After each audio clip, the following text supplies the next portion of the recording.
Hello everyone, आज हम पढ़ने वाले हैं क्लास 9th की साइंस की फिजिक्स का चैप्टर नंबर 1 जिसका नाम है मोशन।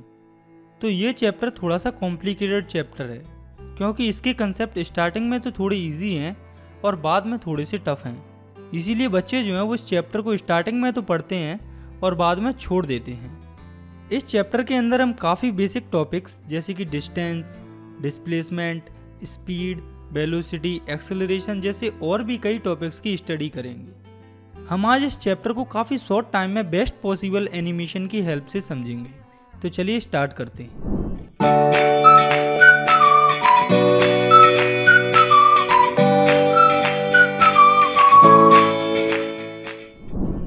तो आपको ये बात याद रखनी है कि कोई भी ऑब्जेक्ट है, चीज़ है, एनिमल है, प्लांट है या कुछ भी है, वो दो स्टेट में ही हो सकता है।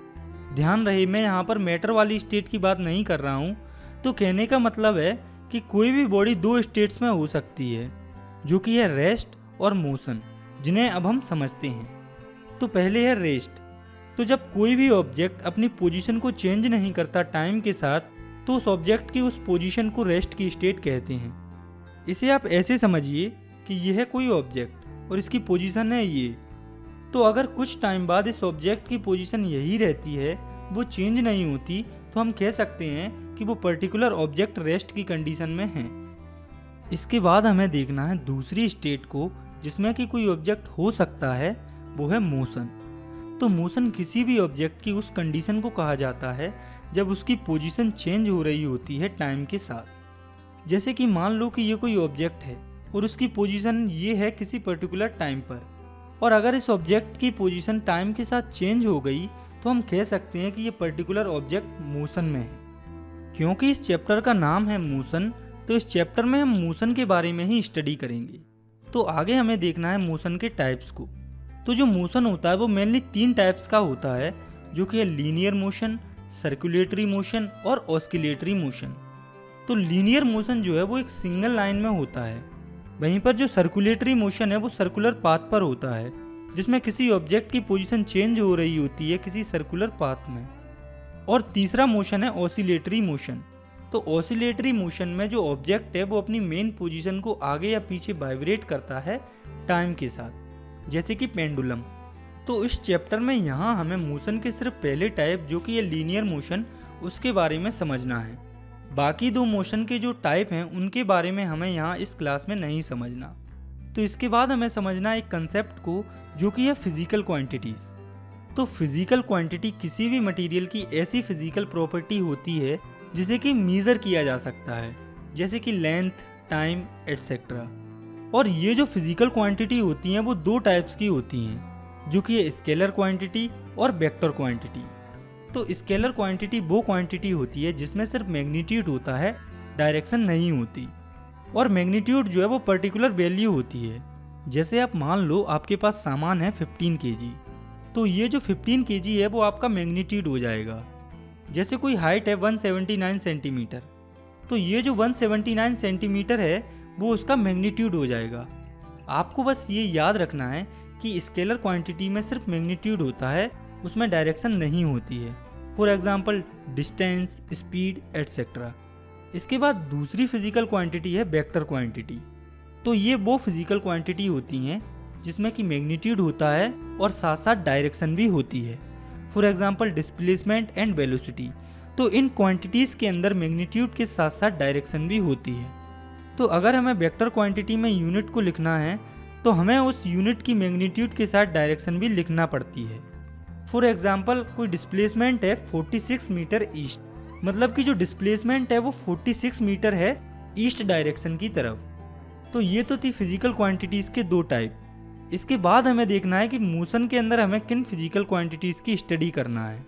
तो हमें यहाँ पर distance, displacement, speed, velocity, acceleration जैसी 5 फिजिकल क्वांटिटीज़ के बारे में समझना है। इसके बाद हमें समझना है यूनिफॉर्म मोशन और नॉन यूनिफॉर्म मोशन में ग्राफ्स के थ्रू। और लास्ट में हम समझेंगे इस चैप्टर के सबसे इम्पोर्टेंट टॉपिक को, जो कि है इक्वेशन ऑफ मोशन। तो चलिए स्टार्ट करते हैं डिस्टेंस से। तो it is the total length of the actual path followed by an object. मतलब किसी भी ऑब्जेक्ट की जो टोटल फॉलोड लेंथ होती है उसे डिस्टेंस कहते हैं, और इसकी ऐसा यूनिट होती है मीटर। और ये एक स्केलर क्वांटिटी होती है। इसके साथ ये हमेशा पॉजिटिव होती है, ये कभी निगेटिव नहीं हो सकती। जैसे कि आप देखिए कि ये है एक स्केल। तो आप मान लो कि कोई ऑब्जेक्ट है, वो यहाँ से चलता है पॉइंट O से, और पहले वो जाता है 80 मीटर यहाँ तक, और फिर वो वहाँ से वापस आता है 50 मीटर। तो अब आपको ये बताना है कि ये ऑब्जेक्ट टोटल कितनी डिस्टेंस चला। तो आपको ये बात याद रखना है कि ऑब्जेक्ट किसी भी डायरेक्शन में जाए, जो डिस्टेंस होती है वो हमेशा बढ़ती है। तो इसलिए यहाँ पर डिस्टेंस होगी ये 80 मीटर, और 80 से 50 मीटर तक वापस आने में ऑब्जेक्ट ने ट्रेवल की 30 मीटर डिस्टेंस। तो ऐसे ही हमारी टोटल डिस्टेंस हो जाएगी 110 मीटर। वैसे तो डिस्टेंस की ऐसा यूनिट मीटर होती है, लेकिन इसे सेंटीमीटर, किलोमीटर और भी कई यूनिट्स में मेजर किया जाता है। इसके बाद हमें समझना है डिस्प्लेसमेंट को। तो the shortest distance between initial position and final position is called displacement. मतलब कि इनिशियल पोजीशन और फाइनल पोजीशन के बीच में जो शॉर्टेस्ट डिस्टेंस होती है उसे हम डिस्प्लेसमेंट कहते हैं। इसे आप ऐसे समझिए कि कोई दो पॉइंट हैं, पॉइंट A और B। तो A से B तक जाने के कई रास्ते होंगे, लेकिन A से B तक जाने के लिए जो शॉर्टेस्ट डिस्टेंस होगी उसे ही हम डिस्प्लेसमेंट कहते हैं। इसकी भी ऐसा यूनिट मीटर ही होती है, और इसे भी सेंटीमीटर और किलोमीटर में मेजर किया जाता है। और ये जो डिस्प्लेसमेंट है वो वेक्टर क्वांटिटी होती है। मतलब डिस्प्लेसमेंट के अंदर मैग्नीट्यूड के साथ साथ डायरेक्शन भी होती है। और इसका मेन पॉइंट है कि डिस्प्लेसमेंट जो है वो पॉजिटिव हो सकता है, निगेटिव हो सकता है और जीरो भी हो सकता है। और ये कैसे होता है ये भी हम देख लेते हैं। तो मान लो कि 3 पॉइंट हैं A, B और C, और कोई ऑब्जेक्ट रखा हुआ है पॉइंट B पर। तो उस ऑब्जेक्ट को पॉइंट C पर जाना है, और पॉइंट A, B और C में डिफरेंस है 10-10 मीटर का। तो जब ऑब्जेक्ट पॉइंट B से पॉइंट C पर जाएगा तब उसकी डिस्प्लेसमेंट होगी 10 मीटर्स, क्योंकि इनके बीच में शॉर्टेस्ट डिस्टेंस यही है। तो आप देखिए इस केस में डिस्प्लेसमेंट जो है वो पॉजिटिव होगा। और आप मान लो कि ये ऑब्जेक्ट जो पॉइंट B से पॉइंट C की तरफ गया है, उसे वापस अगर पॉइंट B पर आना है, तो इस केस में जो डिस्प्लेसमेंट है वो 0 हो जाएगा, क्योंकि इसकी इनिशियल पोजीशन और फाइनल पोजीशन सेम ही हो जाएगी। और अगर यही ऑब्जेक्ट पहले B से C जाए और फिर C से वापस A पॉइंट पे आए, तो इस केस में जो डिस्प्लेसमेंट है वो निगेटिव हो जाएगी, क्योंकि यहाँ पर जो ऑब्जेक्ट है वो अपनी इनिशियल पोजीशन से काफ़ी उल्टी डायरेक्शन में आ गया है। इसीलिए इस केस में डिस्प्लेसमेंट जो है वो निगेटिव हो जाएगी। तो डिस्टेंस और डिस्प्लेसमेंट को समझने के बाद अब हम देखते हैं इनके बीच में डिफरेंसेस को। तो इनका पहला डिफरेंस है कि डिस्टेंस होती है किसी भी ऑब्जेक्ट की एक्चुअल पाथ ट्रेवल्ड, और वहीं पर डिस्प्लेसमेंट होती है इनिशियल पॉइंट और फाइनल पॉइंट के बीच में शॉर्टेस्ट डिस्टेंस। और इसी के साथ डिस्टेंस एक स्केलर क्वांटिटी होती है, वहीं पर डिस्प्लेसमेंट एक वेक्टर क्वांटिटी होती है। और इसका तीसरा पॉइंट है कि डिस्टेंस हमेशा पॉजिटिव होती है और ये कभी भी नेगेटिव नहीं होती। और वहीं पर जो डिस्प्लेसमेंट होती है वो पॉजिटिव हो सकती है, जीरो हो सकती है या नेगेटिव भी हो सकती है। तो ये थे कुछ बेसिक पॉइंट इनके डिफरेंसेस के, जो कि हम पहले ही पढ़ चुके थे। तो डिस्टेंस और डिस्प्लेसमेंट को समझने के बाद अब हम समझते हैं दो और फिजिकल क्वांटिटीज़ को, जो कि हैं स्पीड और वेलोसिटी। तो पहले हम समझते हैं स्पीड के बारे में। तो स्पीड होती है distance travelled by body per unit time. मतलब कि पर यूनिट टाइम में कोई भी बॉडी जितनी डिस्टेंस ट्रेवल करती है उसे स्पीड कहा जाता है। तो स्पीड होती है डिस्टेंस पर यूनिट टाइम। हम इसे ऐसे भी लिख सकते हैं, speed equals to distance upon time. और यही स्पीड का फॉर्मूला भी होता है, और इसी फॉर्मूले से हम स्पीड की यूनिट भी निकाल लेंगे। तो यहाँ पर डिस्टेंस की यूनिट होती है मीटर और टाइम की यूनिट होती है सेकंड। तो यहाँ से स्पीड की यूनिट आ जाएगी मीटर पर सेकंड। इसमें दूसरा पॉइंट है कि ये एक स्केलर क्वांटिटी होती है। मतलब स्पीड के अंदर सिर्फ मैग्नीट्यूड होता है, इसके अंदर डायरेक्शन नहीं होती है। और इसके साथ ये जो स्पीड होती है वो हमेशा पॉजिटिव होती है, या फिर जीरो हो सकती है जब ऑब्जेक्ट रेस्ट में हो, लेकिन ये कभी भी नेगेटिव नहीं हो सकती। इसके बाद हमें समझना है मोशन से रिलेटेड तीसरी फिजिकल क्वांटिटी को, जो कि है वेलोसिटी। तो it is the distance travelled by a body per unit time in a particular direction, और it is the displacement travelled per unit time, और simply we can say that it is the speed with direction. मतलब कि velocity होती है displacement travelled per unit time. मतलब कि कोई भी ऑब्जेक्ट पर यूनिट टाइम में जो डिस्प्लेसमेंट ट्रेवल्ड करता है उसे वेलोसिटी कहते हैं। या फिर सिंपली हम कह सकते हैं कि ये स्पीड होती है डायरेक्शन के साथ। तो हम लिख सकते हैं velocity equals to displacement upon time, और इसकी यूनिट हो जाएगी मीटर पर सेकंड। और ये जो वेलोसिटी होती है वो वेक्टर क्वांटिटी होती है, मतलब वेलोसिटी में डायरेक्शन भी होती है। और इसका तीसरा पॉइंट है it can be positive, negative and zero, मतलब कि वेलोसिटी जो है वो पॉजिटिव भी हो सकती है, नेगेटिव भी हो सकती है और जीरो भी हो सकती है। और वेलोसिटी पॉजिटिव तब होती है जब डिस्प्लेसमेंट पॉजिटिव होता है, नेगेटिव तब होती है जब डिस्प्लेसमेंट नेगेटिव होता है, और जीरो तब होती है जब डिस्प्लेसमेंट जीरो होता है। आप अगर चाहें तो स्पीड और वेलोसिटी को साथ में रखकर भी पढ़ सकते हैं, क्योंकि जब आप ऐसा करेंगे तो आपको इनसे रिलेटेड डिफरेंसेस भी आसानी से समझ में आ जाएंगे, जिन्हें कि हम ऑलरेडी डिस्कस कर चुके हैं। इसके बाद आगे हमें समझना है एवरेज स्पीड और एवरेज वेलोसिटी को। तो पहले है एवरेज स्पीड। तो अगर हमें 2 या 2 से ज़्यादा स्पीड दी गई हैं और हमें पूरी डिस्टेंस के लिए कोई एक स्पीड निकालनी है, तो उस केस में हम एवरेज स्पीड ही निकालते हैं। और इसका फॉर्मूला होता है average speed equals to total distance upon total time. और एवरेज वेलोसिटी हम तब निकालते हैं जब हमें 2 या 2 से ज़्यादा वेलोसिटीज दी हुई हो। और एवरेज वेलोसिटी का फॉर्मूला होता है initial velocity plus final velocity upon 2। इसको और अच्छे से समझने के लिए हम एवरेज स्पीड और एवरेज वेलोसिटी पर बेस्ड एनसीईआरटी के न्यूमेरिकल्स को प्रैक्टिस करेंगे। तो ये है आपकी एनसीईआरटी का न्यूमेरिकल नंबर 7.1। तो इस न्यूमेरिकल में एक ऑब्जेक्ट है जो पहले 16 मीटर ट्रेवल कर रहा है 4 सेकेंड में और दूसरे 16 मीटर ट्रेवल कर रहा है 2 सेकेंड में। हमें इस ऑब्जेक्ट की एवरेज स्पीड को निकालना है। तो हम जानते हैं कि average speed equals to total distance upon total time. तो टोटल डिस्टेंस हमारे पास है 16 metre plus 16 metre equals to 32 metre, और टोटल टाइम हमारे पास है 4 second plus 2 second equal to 6 second. तो यहाँ से हमारी एवरेज स्पीड आ जाएगी 5.33 मीटर पर सेकेंड। इसके बाद है एनसीईआरटी का एग्जाम्पल नंबर 7.3, जिसमें ऊषा एक 90 मीटर के पूल में तैर रही है। तो ऊषा 1 मिनट में 180 मीटर कवर करती है, जिसमें वो एक एंड से दूसरे एंड में जाती है और फिर वापस उसी एंड में आ जाती है। तो इस केस में हमें ऊषा की एवरेज स्पीड और एवरेज वेलोसिटी दोनों को फाइंड करना है। तो पहले हम देखते हैं इस क्वेश्चन में हमें गिवन क्या क्या है। तो हमें इसमें टोटल टाइम दिया है 1 मिनट, जिसे हम सेकेंड्स में कन्वर्ट करेंगे तो वो 60 सेकेंड हो जाएगा। और इस क्वेश्चन में हमें डिस्टेंस दी हुई है 180 मीटर। और बात करें डिस्प्लेसमेंट की, तो यहाँ वो 0 होगी, क्योंकि इस केस में इनिशियल और फाइनल पॉइंट एक ही है, क्योंकि ऊषा जिस पॉइंट से चली थी वापस उसी पॉइंट पे आ रही है, इसीलिए उसकी जो डिस्प्लेसमेंट है वो यहाँ पर 0 होगी। तो पहले हम निकालते हैं एवरेज स्पीड को। तो एवरेज स्पीड होती है total distance covered upon total time taken. तो यहाँ पर टोटल डिस्टेंस दी हुई है 180 मीटर और टाइम है 1 मिनट यानी कि 60 सेकेंड। तो यहाँ से एवरेज स्पीड आ जाएगी 3 मीटर पर सेकेंड। और बात करें एवरेज वेलोसिटी की, तो वो होती है total displacement upon total time. तो इस केस में डिस्प्लेसमेंट 0 है, तो एवरेज वेलोसिटी भी 0 ही हो जाएगी। तो इस क्वेश्चन में एवरेज स्पीड होगी 3 मीटर पर सेकेंड और एवरेज वेलोसिटी होगी 0 मीटर पर सेकेंड। इसके बाद हमें देखना है टाइप्स ऑफ मोशन को। तो मोशन मेनली 2 टाइप्स का होता है, जो कि है यूनिफॉर्म मोशन और नॉन यूनिफॉर्म मोशन। तो जब कोई बॉडी इक्वल डिस्टेंस ट्रेवल करती है इक्वल इंटरवल ऑफ टाइम में, तो उस मोशन को हम यूनिफॉर्म मोशन कहते हैं।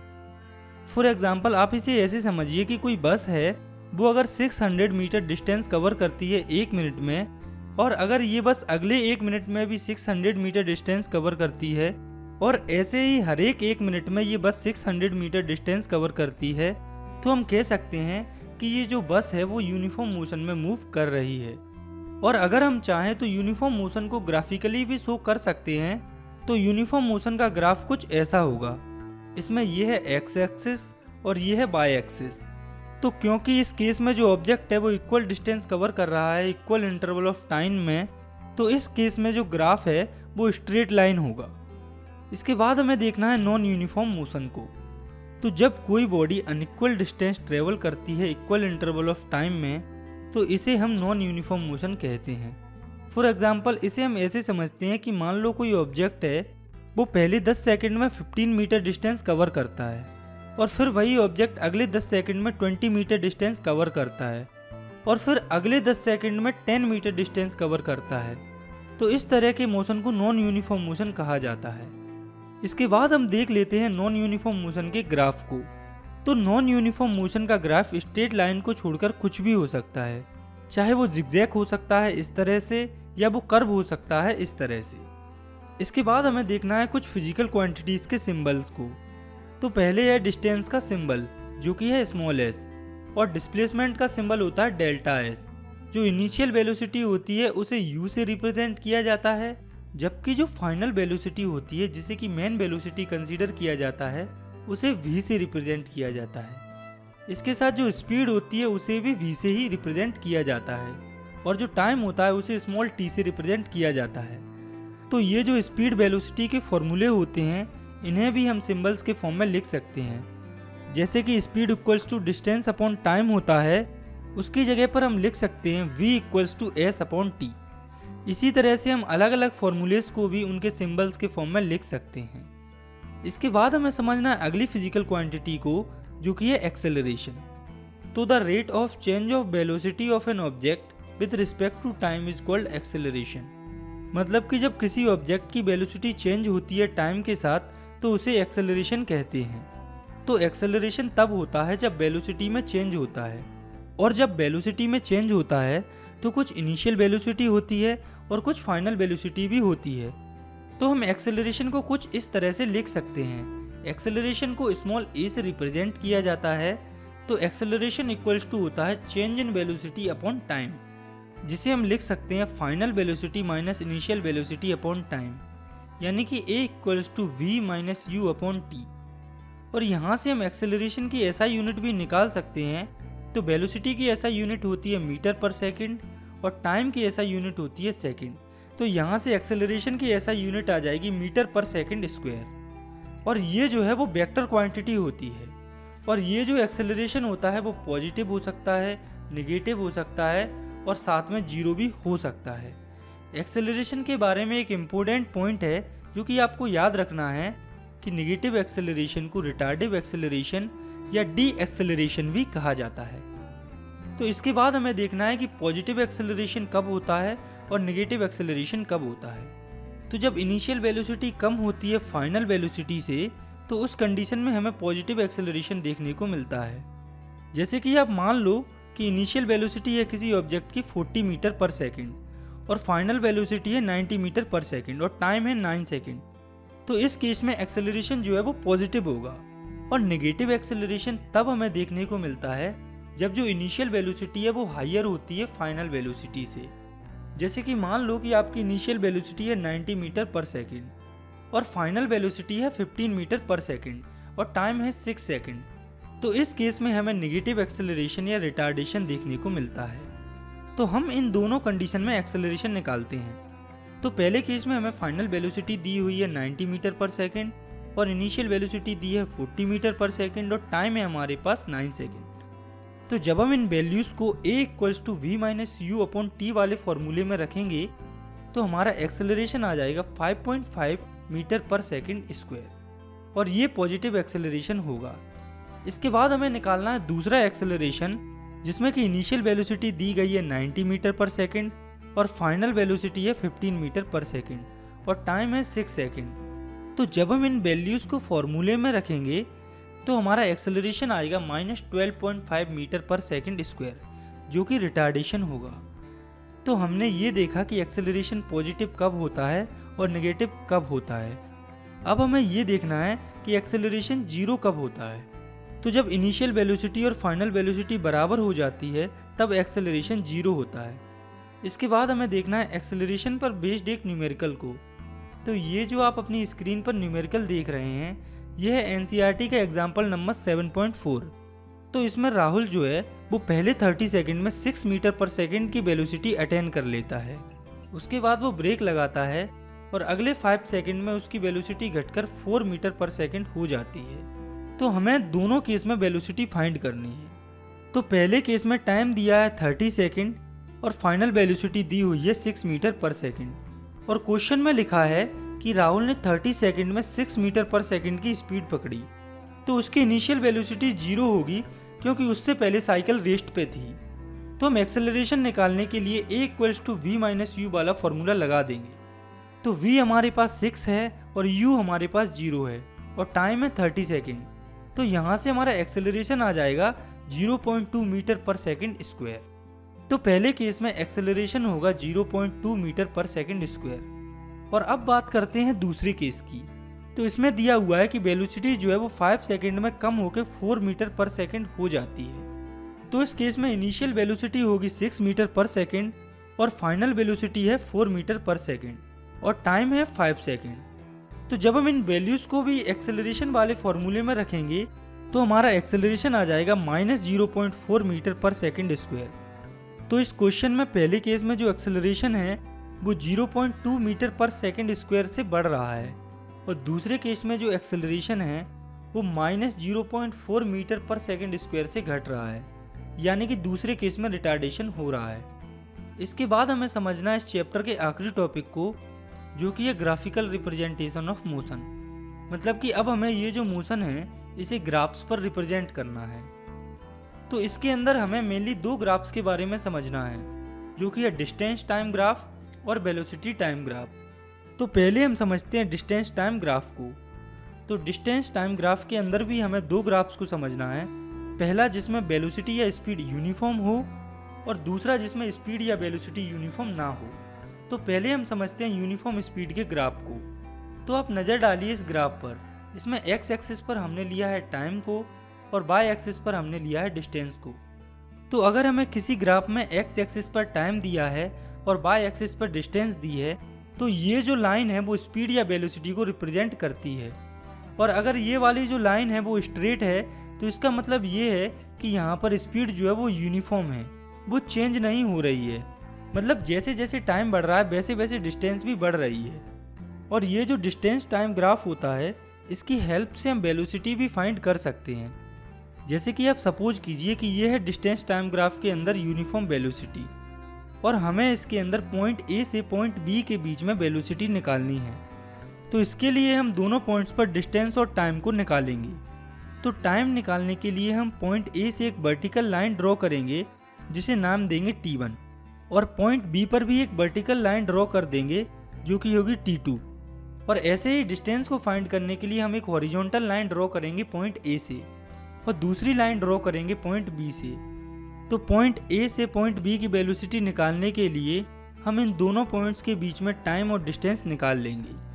तो आप देखिए, अगर हम T2 में से T1 को माइनस कर देंगे तो हमें A से बीच की टाइमिंग का पता चल जाएगा। और ऐसे ही अगर हम S2 में से S1 को माइनस कर देंगे तो हमें A से B के बीच की डिस्टेंस मिल जाएगी। और अगर आपको इसमें अब भी कोई कन्फ्यूजन है तो आप इसे ऐसे समझिए कि हमें यहाँ से यहाँ तक की डिस्टेंस निकालनी है। तो इसके लिए हम ये जो डिस्टेंस है इससे ये वाली डिस्टेंस को माइनस कर देंगे। ऐसे ही यहाँ से यहाँ तक टाइम निकालने के लिए हम यहाँ तक टाइम से यहाँ तक टाइम को माइनस कर देंगे। तो इस हिसाब से हमारी स्पीड या वेलोसिटी का फॉर्मूला हो जाएगा। तो स्पीड इक्वल्स टू होता है डिस्टेंस अपॉन टाइम। तो डिस्टेंस है यहाँ पर S2 माइनस S1 और टाइम है हमारे पास T2 माइनस T1। तो यहाँ से हमारे पास स्पीड का नया फॉर्मूला आ जाएगा जो कि है V equals to S2 minus S1 upon T2 minus T1। इसके बाद आप देखिए इस ग्राफ को। तो ये है distance time graph non uniform motion के लिए। तो इस केस में जो वेलोसिटी वाली लाइन है वो स्ट्रेट नहीं होती, यानी कि इस केस में ये वेलोसिटी कर्व होती है। लेकिन इन दोनों केस में वेलोसिटी को निकालने के लिए ये वाला फॉर्मूला यूज होता है। तो ये तो बात हुई डिस्टेंस टाइम ग्राफ की। आगे हमें समझना है वेलोसिटी टाइम ग्राफ को। तो जो वेलोसिटी टाइम ग्राफ होता है उसके स्लोप से हमें एक्सेलरेशन देखने को मिलता है। वेलोसिटी टाइम ग्राफ को हम दो पार्ट्स में समझेंगे, जो कि ये यूनिफॉर्म मोशन, दूसरा हम समझेंगे यूनिफॉर्म एक्सेलरेटेड मोशन में। तो पहले हम देखते हैं इस ग्राफ को यूनिफॉर्म मोशन में। तो इतना तो हम जानते हैं कि यूनिफॉर्म मोशन हमें तब देखने को मिलता है जब ऑब्जेक्ट या बॉडी जो है वो इक्वल टाइम इंटरवल में इक्वल डिस्टेंस ट्रेवल करे, यानी कि जब ऑब्जेक्ट की वेलोसिटी या स्पीड कांस्टेंट हो। इसीलिए हमें यूनिफॉर्म मोशन में कुछ ऐसा ग्राफ देखने को मिलता है जिसमें वेलोसिटी कांस्टेंट है और इस केस में जो एक्सेलरेशन होता है वो जीरो होता है, क्योंकि इस केस में जो वेलोसिटी होती है वो चेंज नहीं हो रही होती, क्योंकि एक्सेलरेशन तो तभी हमें देखने को मिल सकता है जब वेलोसिटी चेंज होती है। और ये जो वेलोसिटी टाइम ग्राफ होता है इससे हम डिस्टेंस भी फाइंड कर सकते हैं। और ये हम कैसे कर सकते हैं ये हम अब देख लेते हैं। तो आप सपोज कीजिए कि कोई ऑब्जेक्ट है वो यूनिफॉर्म मोशन में मूव कर रहा है और हमें यहाँ पर इस पॉइंट से इस पॉइंट की डिस्टेंस पता करनी है। तो हम इस पॉइंट को A मान लेंगे और इसको B मान लेंगे और टाइम एक्सिस पर इस पॉइंट को C और D मान लेंगे। तो अब यहाँ पर हमें इस पॉइंट से इस पॉइंट की पूरी डिस्टेंस पता करनी है। तो आप इस स्ट्रक्चर को देखिए, ये एक रेक्टेंगल फॉर्म हो रहा है। तो अगर हम इस पूरे स्ट्रक्चर का एरिया निकाल देते हैं तो हमें डिस्टेंस मिल जाएगी। इसको और अच्छे से समझने के लिए हम इस पर एक न्यूमेरिकल प्रैक्टिस करते हैं। तो आप मान लो कि हमें वेलोसिटी दी हुई है मीटर पर सेकंड में 15 मीटर पर सेकंड और टाइम दिया है 8 सेकंड। हमें यहाँ से डिस्टेंस फाइंड करनी है। तो इन दोनों पॉइंट्स के बीच में आप देखिए, इस रेक्टेंगल में AC की वैल्यू है 15 मीटर पर सेकंड जो कि वेलोसिटी है। तो यहाँ से टाइम की वैल्यू होगी CD की वैल्यू जो कि होगी 8 - 2 = 6 सेकेंड। तो हम यहाँ से सिंपली एरिया ऑफ रेक्टेंगल का फॉर्मूला लगाकर डिस्टेंस निकाल लेंगे। तो एरिया ऑफ रेक्टेंगल होता है लेंथ इंटू ब्रेथ। तो ये हो जाएगा area of rectangles equals to AC into AB। तो 15 × 6 इक्वल्स टू हो जाएगा 90 मीटर। यहाँ पर हम डिस्टेंस को सिंपली स्पीड के फॉर्मूले से भी निकाल सकते हैं और वो ऐसे निकाल सकते हैं क्योंकि यूनिफॉर्म मोशन में जो स्पीड या वेलोसिटी होती है वो हमेशा फिक्स होती है और टाइम को हम t2 - t1 वाले फॉर्मूलेशन निकाल लेंगे। जैसे कि हमने इस क्वेश्चन में डिस्टेंस को एरिया ऑफ रेक्टेंगल वाले फॉर्मूले से निकाला, उसे हम सिंपली स्पीड वाले फॉर्मूले से भी निकाल सकते हैं। तो आइए निकालते हैं डिस्टेंस को स्पीड वाले फॉर्मूले से। तो हमें पता है कि यहाँ पर हर पॉइंट पर वेलोसिटी सेम है क्योंकि ये यूनिफॉर्म मोशन है जो कि है 15 मीटर पर सेकेंड और टाइम यहाँ से आ जाएगा 8 - 2 = 6 सेकेंड। तो जब हम speed equals to distance upon time वाला फॉर्मूला लगाएंगे तो हमारी डिस्टेंस आ जाएगी 90 मीटर। तो अगर आपको कोई क्वेश्चन दिया है जिसमें बॉडी यूनिफॉर्म मोशन में है और आपको वेलोसिटी और टाइम पता है तो आप उसे दो टाइप से सॉल्व कर सकते हैं। तो ये तो था velocity time graph uniform motion के लिए, लेकिन हमें यूनिफॉर्म एक्सेलरेटेड मोशन के लिए भी वेलोसिटी टाइम ग्राफ को देखना है। तो इसके नाम से ही पता चल रहा है कि इस कंडीशन में जो एक्सेलरेशन है वो यूनिफॉर्म है, यानी कि वेलोसिटी टाइम के साथ चेंज हो रही है, लेकिन वो यूनिफॉर्मली चेंज हो रही है। तो यूनिफॉर्म एक्सेलरेटेड मोशन का ग्राफ कुछ ऐसा होता है। तो आप इसमें देख सकते हैं कि जो एक्सेलरेशन है वो यूनिफॉर्म है। तो अगर हम चाहें तो इस ग्राफ से डिस्टेंस भी निकाल सकते हैं। तो आप मान लो कि इस ग्राफ में दो पॉइंट हैं, पॉइंट A और पॉइंट B। हमें इस पॉइंट A से पॉइंट B की डिस्टेंस को निकालना है। तो इसके लिए हम पॉइंट A से एक परपेंडिकुलर या लाइन ड्रॉ करेंगे। तो आप इस डायग्राम को देखिए, अगर हम इस पूरे पार्ट का एरिया निकाल दें तो हमें हमारा डिस्टेंस मिल जाएगा। तो अगर यहाँ पर यूनिफॉर्म मोशन होता और वेलोसिटी चेंज नहीं होती तो ABCD के एरिया से ही पूरा डिस्टेंस निकल आता, लेकिन एक्सेलरेशन की वजह से जो कार की वेलोसिटी है वो चेंज हो रही है। इसलिए डिस्टेंस को फाइंड करने के लिए हमें इस पूरे स्ट्रक्चर ABCDE का एरिया निकालना होगा। तो आप यहाँ पर देखिए कि ABCDE एक ट्रेपीजियम का फॉर्म ले रही है। तो हमारी कैलकुलेशन को इजी बनाने के लिए हम A पॉइंट से एक लाइन ड्रॉ करेंगे बिल्कुल स्ट्रेट, जिसे हम E नाम देंगे।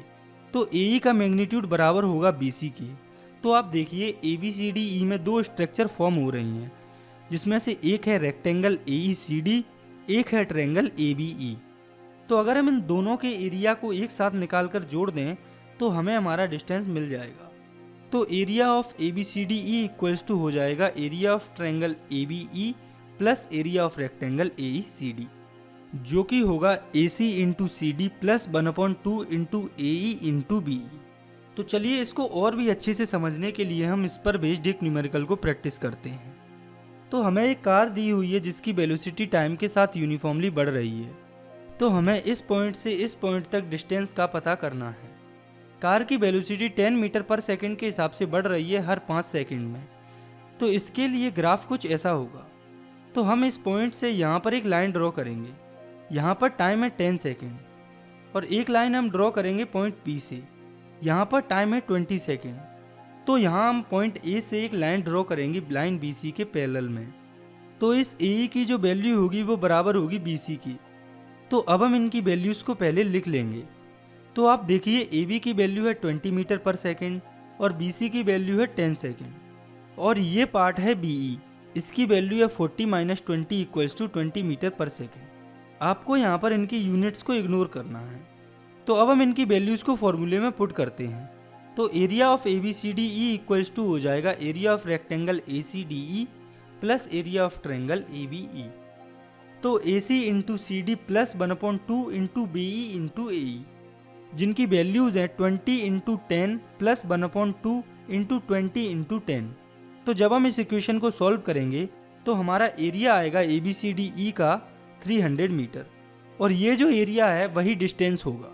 तो इसको और अच्छे से समझने के लिए आप इस पर कुछ न्यूमेरिकल्स को प्रैक्टिस कर सकते हैं। इसके बाद हमें समझना है इस चैप्टर के सबसे इम्पोर्टेंट टॉपिक को, जो कि है equations of motion by graphical method, यानी कि ग्राफ्स के थ्रू मोशन की इक्वेशन को हमें फाइंड करना है। तो मोशन की टोटल 3 इक्वेशंस होती हैं, जिसमें पहली है v equals to U plus A T, जिसे कि equation of velocity time relation भी कहा जाता है। दूसरी है s equals to U T plus half A T square, जिसे कि equation of position time relation भी कहा जाता है। और तीसरी है v square minus U square equals to 2as, जिसे कि equation of position velocity relation भी कहा जाता है। तो आपको इन तीनों इक्वेशंस को और उनके नेम्स को अच्छे से याद रखना है, क्योंकि एग्जाम्स में क्वेश्चन डायरेक्टली इनके नाम से ही पूछे जाते हैं। तो चलिए अब हम इन तीनों इक्वेशंस को ग्राफ्स के थ्रू प्रूव करते हैं। तो सबसे पहले हम देखते हैं वेलोसिटी टाइम रिलेशन को, या मोशन की इक्वेशन नंबर 1 को। तो इसके लिए हमें एक ग्राफ दिया हुआ है जो कि है वेलोसिटी टाइम ग्राफ, और उसमें एक स्लोप भी दिया है जो कि है ए बी। और आपको ये बात याद रखनी है कि वेलोसिटी टाइम ग्राफ का जो स्लोप होता है वो एक्सेलरेशन को शो करता है। तो अब हम मोशन की इक्वेशन को फाइंड करने के लिए ये जो पॉइंट बी है इससे एक परपेंडिकुलर ड्रॉ करेंगे नीचे की तरफ, और उस पॉइंट को सी नाम देंगे। और ये जो पॉइंट ए है, यहाँ पर इस ग्राफ की इनिशियल वेलोसिटी होगी, क्योंकि यहीं से वेलोसिटी शुरू हो रही है। तो यहाँ पर वेलोसिटी होगी u। तो यहाँ से हम एक लाइन ड्रॉ करेंगे और इस लाइन से जोड़ देंगे, और इस पॉइंट को नाम देंगे d। और इस पॉइंट से हम इधर की तरफ भी एक लाइन ड्रॉ करेंगे जिसे हम नाम देंगे e। तो आप देखिए कि हमारी जो वेलोसिटी है इस वेलोसिटी टाइम ग्राफ में, वो सबसे ज़्यादा या फाइनल वेलोसिटी इसी पॉइंट e पर होगी, जिसे हम v कहते हैं। तो अब आप देखिए इस ग्राफ में ये जो BE है वो इक्वल है AD की, और ये जो AE है वो बराबर है BD के। तो हमें इस ग्राफ में एक स्लोप दिया हुआ है जो कि है AB, और जो स्लोप का फॉर्मूला होता है वो होता है slope equals to rise upon run. तो आप देखिए इसमें जो स्लोप राइज हो रहा है वो हो रहा है BD पार्ट के बीच में, और स्लोप रन हो रहा है वो हो रहा है इस AD के पार्ट में। तो हम slope equals to rise upon run की जगह पर उनकी वैल्यूज को रख देंगे। तो AB इक्वल्स टू हो जाएगा BD अपॉन AD। तो अब आप इस ग्राफ को देखिए, इसमें BD की वैल्यू है BC माइनस CD, यानी कि अगर हम BC वाले पार्ट में से CD वाले पार्ट को माइनस कर देते हैं तो हमें BD वाला पार्ट मिल जाएगा। तो हम लिख सकते हैं AB equals to BC minus CD upon AD। तो अब आप देखिए इस ग्राफ में जो AB है वो एक्सेलरेशन को शो कर रहा है, BC फाइनल वेलोसिटी B को रिप्रेजेंट कर रही है, और CD रिप्रेजेंट कर रही है इनिशियल वेलोसिटी को, और वहीं पर ये जो AD है वो रिप्रेजेंट कर रहा है टाइम को। तो हम यहाँ से लिख सकते हैं A equals to V minus you upon T. तो यहाँ से ये t इधर आ जाएगा, तो ये रिलेशन हो जाएगा V minus U equals to AT, और फिर ये माइनस का u जब इधर जाएगा तो वो पॉजिटिव हो जाएगा, और हमारा ये रिलेशन हो जाएगा V equals to U plus AT, जो कि हमारी फर्स्ट इक्वेशन ऑफ मोशन भी है। इसके बाद हमें देखना है मोशन की दूसरी इक्वेशन को, जो कि है equation of positive time relation. तो इस इक्वेशन में हमें पोजीशन और टाइम के बीच में रिलेशन निकालना है, और वो तब निकलेगा जब हमें स्लोप के अंदर का एरिया पता होगा। तो स्लोप के अंदर जो एरिया होता है वही डिस्टेंस होगा इस मोशन का, क्योंकि ये मोशन स्ट्रेट लाइन में हो रहा है। तो यहाँ पर डिस्टेंस और डिस्प्लेसमेंट सेम ही होगा। तो इस इक्वेशन को भी हम उसी ग्राफ से निकाल लेंगे। लेकिन अगर एग्जाम में आपसे ये इक्वेशन प्रूव करने को पूछा जाए तो आप इसे शुरू से एक्सप्लेन करिएगा। तो अब आप नज़र डालिए इस ग्राफ पर, हमें इसमें ये जो स्ट्रक्चर बन रही है OABC, इसका एरिया निकालना है। तो आप देखिए OABC के अंदर दो स्ट्रक्चर फॉर्म हो रही है। इसमें एक है रेक्टेंगल AOCD और एक है ट्रायंगल ABD। तो हम लिख सकते हैं area of OABC equals to area of rectangle AOCD plus area of triangle ABD। तो यहाँ पर हम लिख सकते हैं OC इंटू OA, और एरिया ऑफ ट्रायंगल होता है half into base into height. तो यहाँ पर हो जाएगा plus half into AD into BD। तो यहाँ पर आप देखिए हमने पिछली इक्वेशन में भी BD की वैल्यू फाइंड की थी, जो कि आप यहाँ पर भी देख सकते हैं, जो कि है BC माइनस CD। तो यहाँ पर हम BD की जगह पर BC माइनस CD लिख सकते हैं। तो जब हम इस इक्वेशन में इनकी वैल्यूज को पुट करेंगे तो s इक्वल्स टू हो जाएगा, s यहाँ पर है डिस्टेंस या displacement, s equals to u into T plus, तो यहाँ पर OC है टाइम और OA है इनिशियल वेलोसिटी u, तो ये हो जाएगा 1/2 इंटू वी माइनस यू। तो यहाँ पर ट्रायंगल की जगह पर ये वैल्यूज इसीलिए आई क्योंकि OC और OD की वैल्यूज इक्वल हैं और BC है फाइनल वेलोसिटी v और CD है इनिशियल वेलोसिटी u। तो हम यहाँ पर ये जो फाइनल वेलोसिटी है v, इसकी जगह पर u प्लस AT लिख सकते हैं क्योंकि फर्स्ट इक्वेशन में हमने प्रूफ किया है v इक्वल्स टू होती है u प्लस AT। तो हम लिख सकते हैं s equals to UT plus 1/2 t into UAT minus u। तो जब हम इस इक्वेशन को सॉल्व करेंगे तो हमारी डिस्टेंस आ जाएगी UT plus half AT square, जो कि सेकेंड इक्वेशन ऑफ मोशन होती है, जिसे पोजीशन टाइम रिलेशन इक्वेशन भी कहा जाता है। तो इसके बाद हमें समझना है मोशन की तीसरी इक्वेशन को, जिसे कि पोजीशन वेलोसिटी रिलेशन भी कहा जाता है। तो इसमें भी हमें स्लोप के अंदर एरिया को फाइंड करना है। तो आप देखिए इस ग्राफ को, इसमें भी हमें OABC का एरिया ही निकालना है और स्लोप के अंदर का एरिया होता है डिस्प्लेसमेंट। तो हम इस OABC का एरिया दूसरे फॉर्मूले से निकालेंगे। तो आप देखिए OABC एक ट्रेपेजियम की स्ट्रक्चर फॉर्म कर रही है, तो हम यहाँ पर एरिया ऑफ ट्रेपेजियम का फॉर्मूला लगा देंगे। तो एरिया ऑफ ट्रेपेजियम होता है distance equals to half into sum of parallel side into height. तो यहाँ पर पैरेलल साइड है OA और BC, तो हम लिख सकते हैं half into OA plus BC into OC, जो कि हो जाएगा s equals to 1/2 into u plus u into T. तो हम फर्स्ट इक्वेशन ऑफ मोशन से v की वैल्यू जो कि होती है u प्लस AT, उससे t की वैल्यू निकाल लेंगे, जो कि हो जाएगी t equals to v minus you upon a। उसे पुट कर देंगे इस इक्वेशन में। तो जब हम t की वैल्यू इस इक्वेशन में पुट करेंगे तो हमारी इक्वेशन आ जाएगी 1/2 into u plus v into v minus you upon a. तो जब हम इस इक्वेशन को सॉल्व करेंगे तो हमें रिजल्ट मिलेगा V square minus U square equals to 2as, जो कि होती है थर्ड इक्वेशन ऑफ मोशन, जिसे कि पोजीशन वेलोसिटी रिलेशन भी कहा जाता है। इसके बाद इक्वेशन ऑफ मोशंस पर बेस्ड हमें कुछ न्यूमेरिकल्स को प्रैक्टिस करना है। तो ये जो आप अपनी स्क्रीन पर क्वेश्चन देख रहे हैं, ये है NCERT न्यूमेरिकल नंबर 7.5। तो इस क्वेश्चन में एक ट्रेन है जो कि रेस्ट से स्टार्ट होकर 5 मिनट्स में 72 किलोमीटर पर आवर की स्पीड पकड़ती है, और इस क्वेश्चन में दिया है कि यहाँ पर एक्सेलरेशन यूनिफॉर्म है। तो हमें इस क्वेश्चन में दो चीज़ें फाइंड करनी है, पहली है एक्सेलरेशन और दूसरी है डिस्टेंस जो कि ट्रेन ने ट्रेवल किया है इस वेलोसिटी को अटेन करने के लिए। तो पहले तो हमें जो जो गिवन है उसे लिख लेंगे। तो हमें दिया है इनिशियल वेलोसिटी 0 है और फाइनल वेलोसिटी हमें दी गई है 72 किलोमीटर पर आवर, जिसे जब हम मीटर पर सेकंड में कन्वर्ट करेंगे तो ये हो जाएगी 20 मीटर पर सेकंड, और टाइम हमें दिया है 5 मिनट्स, जिसे हम सेकंड्स में कन्वर्ट करेंगे तो वो हो जाएगा 300 सेकंड। तो पहले हम फाइंड करते हैं एक्सेलरेशन को। तो ये हम फाइंड करेंगे मोशन की पहली इक्वेशन से, जो कि है v equals to U plus AT। तो यहाँ से a इक्वल्स टू हो जाएगा v minus you upon T. तो जब हम इस फॉर्मूले में गिवन वैल्यूज को रखेंगे तो हमारा एक्सेलरेशन आ जाएगा 1/15 मीटर पर सेकंड स्क्वायर। तो एक्सेलरेशन तो हमारे पास आ गया, अब हमें डिस्टेंस फाइंड करनी है। तो ये हम मोशन की सेकंड या थर्ड किसी भी इक्वेशन से निकाल सकते हैं। जैसे बुक में इसे थर्ड इक्वेशन से निकाला गया है, हम इसे सेकंड इक्वेशन से निकालेंगे। तो मोशन की सेकंड इक्वेशन होती है s equals to U T plus half AT square. तो u है यहाँ पर 0 और टाइम है 300 सेकेंड। तो s इक्वल्स टू हो जाएगा 0 into 300 plus 1/2 into 1/15 into 300 into 300। तो यहाँ से हमारी डिस्टेंस आ जाएगी 3000 मीटर, जिसे जब हम किलोमीटर में कन्वर्ट करेंगे तो वो हो जाएगी 3 किलोमीटर। तो इसका मतलब है कि ये जो ट्रेन है इसने 3 किलोमीटर डिस्टेंस ट्रेवल की। इसके बाद हमें देखना है एक और न्यूमेरिकल को, जो कि है NCERT का न्यूमेरिकल नंबर 7.6। तो इस क्वेश्चन में एक कार है जो कि यूनिफॉर्मली एक्सेलरेट कर रही है 18 किलोमीटर पर आवर से 36 किलोमीटर पर आवर तक 5 सेकेंड्स में। तो हमें इस क्वेश्चन में एक्सेलरेशन और डिस्टेंस का वर्ड फाइंड करनी है। तो पहले हम लिखेंगे जो हमें गिवन है। तो हमें इनिशियल वेलोसिटी दी हुई है u equals to 18 kilometre per hour, जिसे जब हम मीटर पर सेकंड में कन्वर्ट करेंगे तो वो हो जाएगी 5 मीटर पर सेकंड, और फाइनल वेलोसिटी हमें दी हुई है 36 किलोमीटर पर आवर, और इसे भी जब हम मीटर पर सेकंड में कन्वर्ट करेंगे तो वो हो जाएगी 10 मीटर पर सेकंड, और टाइम हमें दिया हुआ है 5 सेकंड। तो पहले हम फर्स्ट इक्वेशन ऑफ मोशन से एक्सेलरेशन फाइंड कर लेंगे। तो v इक्वल्स टू होता है u प्लस AT।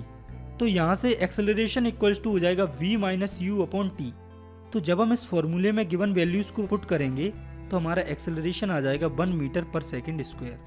और इसके बाद हमें डिस्टेंस फाइंड करनी है। तो डिस्टेंस को हम मोशन की सेकेंड या थर्ड किसी भी इक्वेशन से फाइंड कर सकते हैं। जैसे हम यहाँ मोशन की तीसरी इक्वेशन से डिस्टेंस को निकालेंगे। तो मोशन की तीसरी इक्वेशन होती है v square minus U square equals to 2as। तो यहाँ से s इक्वल्स टू हो जाएगा v square minus U square upon 2a। तो हम लिख सकते हैं 10 square minus 5 square upon 2 into 1। तो जब हम इस इक्वेशन को सॉल्व करेंगे तो हमारी डिस्टेंस आ जाएगी 37.5 मीटर। इसके बाद हमें समझना है इस चैप्टर के आखिरी टॉपिक को, जो कि है यूनिफॉर्म सर्कुलर मोशन।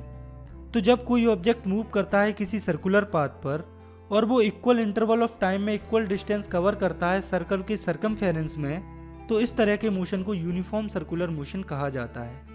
और इसके बाद हम देखेंगे कि हम सर्कुलर मोशन में डिस्टेंस या स्पीड कैसे निकालते हैं। तो आप मान लो ये है एक सर्कुलर पाथ जिसका सेंटर है O और रेडियस है R।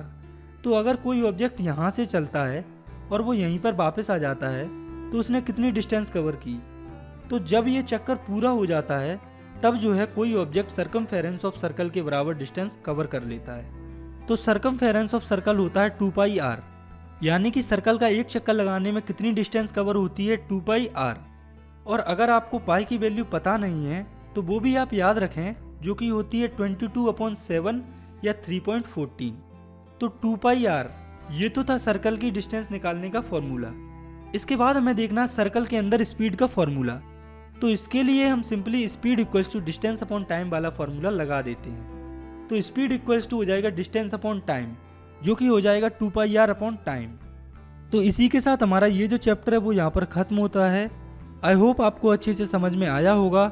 अगर ये वीडियो पसंद आई है तो आप इसे लाइक कर सकते हैं और साथ ही अगर आप चाहें तो इस चैनल को भी सब्सक्राइब कर सकते हैं। तो मिलते हैं नेक्स्ट वीडियो में, तब तक के लिए thanks for watching, take care, bye.